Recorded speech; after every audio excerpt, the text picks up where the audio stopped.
அண்மை செய்திகளை பார்த்து வருகிறோம்.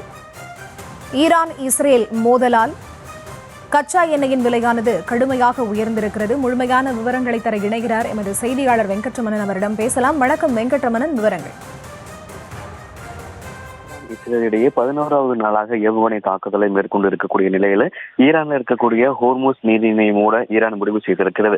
அதற்காக ஈரான் நாடாளுமன்றம் ஒப்புதலும் அளித்திருப்பதன் காரணமாக இந்தியாவில் பெட்ரோல் டீசல் விலை உயர்வதற்கான வாய்ப்புகளும் இருக்கிறது. ஈரான் இஸ்ரேல் மோதலால் உலக அளவில் கச்சா எண்ணெயின் விலை கடுமையாக உயர்ந்திருக்கிறது.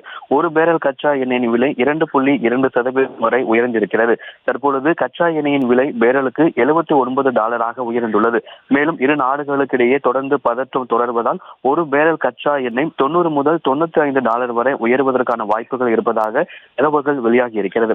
அதாவது இந்திய ரூபாய் படி 800 முதல் 1200 ரூபாய் வரை கச்சா எண்ணெயின் விலை உயர்வதற்கான வாய்ப்புகள் இருப்பதாக தகவல் கிடைக்கப்பட்டிருக்கிறது. ஈரானில் மட்டும் ஒரே நாளில் 33 லட்சம் பேரல் கச்சா எண்ணெய் உற்பத்தி செய்யப்பட்டு வந்தது. இந்த நிலையில்தான் தற்பொழுது இரு நாடுகளிடையே தொடர்ந்து மாறி மாறி ஏவுகணை தாக்குதலை மேற்கொண்டிருப்பதன் காரணமாக ஈரான்ல கச்சா எண்ணெய் உற்பத்தி கடுமையாக பாதிக்கப்பட்டிருக்கிறது. ஹோர்முஸ் ஜலசந்தியை ஈரான் மூட உள்ளது என்பதும் கச்சா எண்ணெய் விலை உயர்வுக்கு காரணமாக இருக்கிறது. உலக தேவையில் 20% கச்சா எண்ணெய் ஹோர்முஸ் ஜலசந்தி வழியாக கொண்டு செல்லப்படுகிறது. கச்சா எண்ணெயின் விலை உயர்வால் இந்தியாவில் பெட்ரோல் டீசல் விலை உயர்வதற்கான வாய்ப்புகள் இருப்பதாகவும் தகவல் கிடைக்கப்பட்டிருக்கிறது. ஈரான் இஸ்ரேல் இடையே 11வது நாளாக மாறி மாறி ஏவுகணை தாக்குதலை மேற்கொண்டிருப்பதும் ஈரான் மீது அமெரிக்கா தாக்குதல் நடத்தியதற்கு பிறகாக ஈரான் தற்பொழுது இந்த நீரிணையை மூடியிருக்கிறது. இதனால் இந்தியாவில் பெட்ரோல் டீசல் விலை உயர்வதற்கான வாய்ப்புகள் அதிக அளவு இருக்கிறது.